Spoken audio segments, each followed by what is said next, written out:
Hai, video ini dibuat untuk kalian yang masih ngeremehin virus corona, masih suka keluar rumah tanpa ada kebutuhan, belum sadar betul akan bahayanya virus ini, dan masih bodo amat sama tenaga medis yang sedang berjuang di luar sana. Video ini buat kalian. Pernah gak sih kita berpikir bahwa di akhir-akhir ini, dampak dari tindakan kecil kita bisa berakibat fatal untuk orang lain, bahkan bisa membunuh orang-orang yang kita sayangi?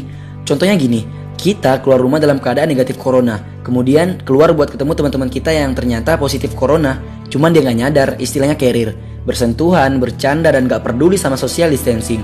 Kamu kejangkit virus tersebut, pulang dalam keadaan positif corona, dan akhirnya yang terjangkit adalah keluarga, dan yang paling berisiko adalah orang tua. Dari sini, tindakan kamu keluar rumah tanpa keperluan mendesak, tanpa pengaman sama sekali itu udah berakibat fatal, dan dampaknya gak cuma sampai di sini.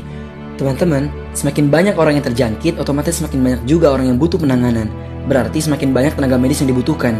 Di sini masalah lain mulai bermunculan, keterbatasan APD, keterbatasan alat-alat medis, keterbatasan dokter dan tenaga keperawatan. Apakah ini hal yang sepele jika Mekah, Madinah saja ditutup, Vatikan ditutup, tempat-tempat ibadah ditutup, sekolah-sekolah diliburkan?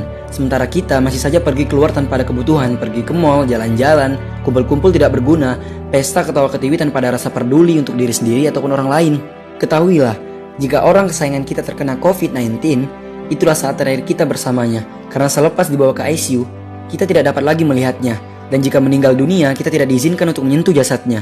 Jenazah tidak dimandikan, pakaian akan ditanamkan bersama jasadnya. Teman-teman, dengan kita tetap di rumah aja dan melakukan social distancing, kita udah ikut andil dalam memperlambat persebaran virus corona, agar memberi ruang bagi tenaga medis untuk menangani pasien secara optimal. Dan kita juga udah bantu mengurangi jumlah korban yang akan terus bertambah. Cukup dengan di rumah aja, kita udah menolong banyak orang. Ayo, mulai hari ini kita ikuti himbauan pemerintah dan petugas setempat. Mereka tahu yang terbaik untuk kita. Dan terima kasih untuk kalian yang udah berusaha buat tetap di rumah aja. Dan buat kalian yang emang harus kerja di luar demi mencari nafkah buat keluarga di rumah, tetap waspada, terus jaga kesehatan dan social distancing. Semuanya harus dimulai dari diri sendiri, mulai dari kamu, mulai mengajak kanan kiri kamu, kerabat, orang tua, keluarga, hingga teman, agar lebih peduli dan teredukasi.